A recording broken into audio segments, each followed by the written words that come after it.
Kisah ini saya nak kongsikan kali ini sangat terkenal di seluruh dunia termasuk Amerika, di mana ada sebuah kapal laut telah menerima satu mesej radio daripada kapal yang berada berhampiran dengan kapal mereka. Dalam mesej radio tersebut mengatakan bahawa kesemua kru kapalnya telah mati, termasuk dirinya sekali. Jadi persoalannya, macam mana dia boleh hantar mesej radio tersebut?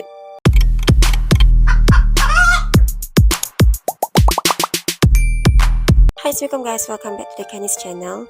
Kapal laut yang saya maksudkan ni adalah kapal laut SS Orang Medan, di mana kapal ni telah hangat diperkatakan sejak 1950-an lagi di Amerika Syarikat hingga telah masuk di beberapa majalah yang terkenal lah pada ketika tu. Dan kisah misteri kapal ni juga turut menarik perhatian CIA pada tahun 1959. Alkisahnya, pada sekitar tahun 1947, ada beberapa buah kapal yang berlayar di Laut Selat Melaka telah menerima satu mesej radio yang berbentuk Codmus.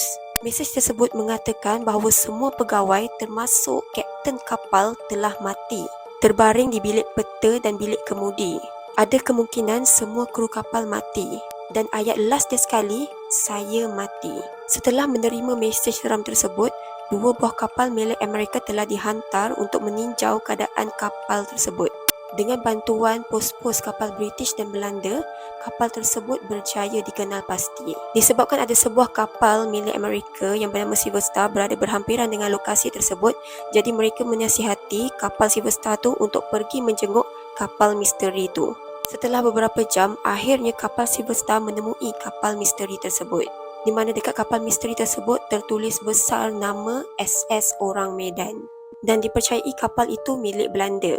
Kapal Silver Star telah memberi beberapa isyarat kepada kapal misteri tersebut, tetapi kapal tersebut tidak memberi respon. Dan kapal tersebut terhoyong-hayang dekat atas laut ibarat tiada arah tuju, dan tiada seorang manusia pun yang nampak berada dekat atas kapal tu. Setelah beberapa isyarat diberikan tapi tiada respon yang diberikan oleh kapal misteri tersebut, jadi kapten kapal Silver Star telah memutuskan untuk menghantar satu pasukan dari kapalnya untuk naik ke kapal misteri tersebut. Okey, kejap. Sebelum Nisa sambung, sekarang ni tengah kecoh kan, iPhone 14 baru je keluar. So iPhone 11, iPhone 12 kebanyakannya dah turun harga tau sekarang ni. Rugi sangat kalau korang tak dapatkan iPhone sekarang. So kalau korang beli iPhone baru ataupun second hand dengan harga yang berpatutan, korang boleh terjah pakcik.phone sekarang. Pakcik.phone ni trusted seller tau. Kalau korang boleh tengok dekat IG dia dah 302,000 followers. Kalau korang tak percaya, korang boleh walk in je kedai dia dekat Ampang. Nak lebih mudah, boleh COD satu Malaysia serta boleh postage. Kalau korang ada sebarang pertanyaan, korang boleh follow TikTok pakcik.phone dekat pin komen bawah ni, okay? Okey, kita sambung balik. Setelah sekumpulan pasukan daripada kapal Silver Star naik sahaja di kapal misteri tersebut, alangkah terkejutnya mereka kerana mesej yang mereka terima sebelum ni ternyata benar. Kesemua kru kapal tersebut telah mati. Kelihatan mereka semua mati dalam keadaan tangan mereka seperti ingin melindungi diri. Apa yang lebih menakutkan lagi, mata mereka terbeliak dan wajah mereka seperti dalam ketakutan. Keadaan mayat tu pun pelik tau, di mana kesemua mayat tu kelihatan membusuk lebih cepat. Walaupun suhu dekat dalam kapal tu terasa sangat sejuk. Sedangkan suhu dekat luar macam biasa je 30 darjah Celsius, tapi dekat dalam kapal tu rasa sangat sejuk. Jadi kru kapal Silver Star telah rondalah di seluruh kapal tersebut. Dan mereka juga menemui kru yang telah menghantar Codmus kepada mereka sebelum ni, di mana kru tersebut telah mati di kerusi operator sambil jarinya kaku dekat papan mesej. Jadi mungkin kru itulah yang terakhir hidup dekat atas kapal tersebut. Semua mayat tak ada pun kesan luka seperti berlaku pergaduhan ataupun pergelutan ke, dan keadaan kapal pun elok, tak ada apa yang rosak. Lepas diorang ni dah habis pusing satu kapal tu, anak kapal Silver Star memutuskan untuk menunda kapal Orang Medan tersebut. Masa mereka tengah ikat kapal tu, tiba-tiba mereka perasan ada satu kepul asap yang sangat besar keluar daripada ruang kargo di bawah dek kapal tersebut. Tak lama kemudian, kapal SS Orang Medan tu terbakar. Pada ketika tu, kru kapal Silver Star ni sempat turun daripada kapal tersebut. Mereka bernasib baik kerana selepas mereka turun saja daripada kapal tersebut, kapal SS Orang Medan tersebut telah meletup dengan sangat kuat, di mana kapal tu telah melambung ke atas dan akhirnya dia telah jatuh ke laut dan tenggelam. Jadi karamlah kapal laut SS Orang Medan bersama mayat kru kapalnya di Laut Selat Melaka. Sayanglah sebab mayat-mayat tersebut tak dapat dibawa pulang untuk dibuat autopsi untuk tahu punca mereka mati.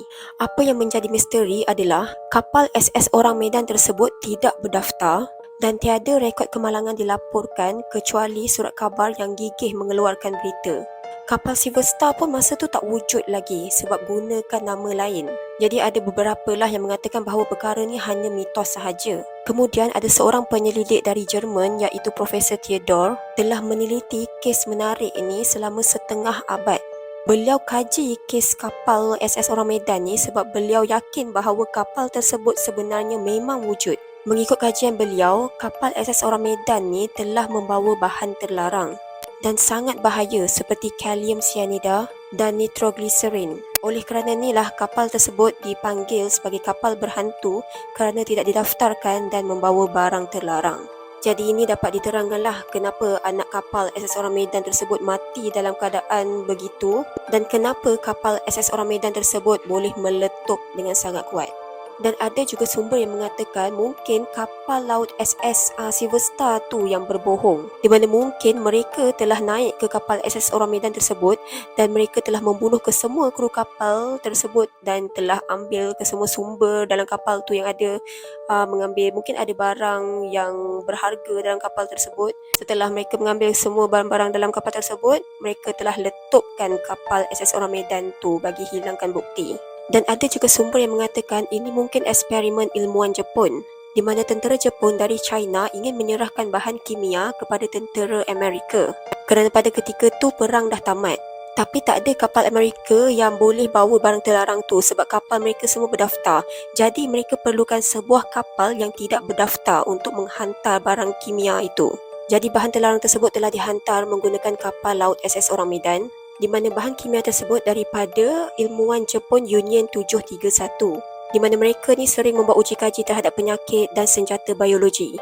Jadi mereka ingin melihat apa kesannya jika bahan kimia tersebut terkena air masin. So tak pasal-pasal lah kru kapal SS Orang Medan ni menjadi bahan uji kaji mereka. Dan ada juga sumber yang mengatakan mungkin kapal laut SS Orang Medan tu sebenarnya memang kapal hantu, di mana mungkin ketika mereka lalu di Laut Selat Melaka, mereka telah ditimpa sesuatu perkara yang mistik. So, Nisa nak tanya korang rasa apa sebenarnya yang berlaku dekat kapal laut SS Orang Medan? Cuba komen dekat bawah. Picnic with my best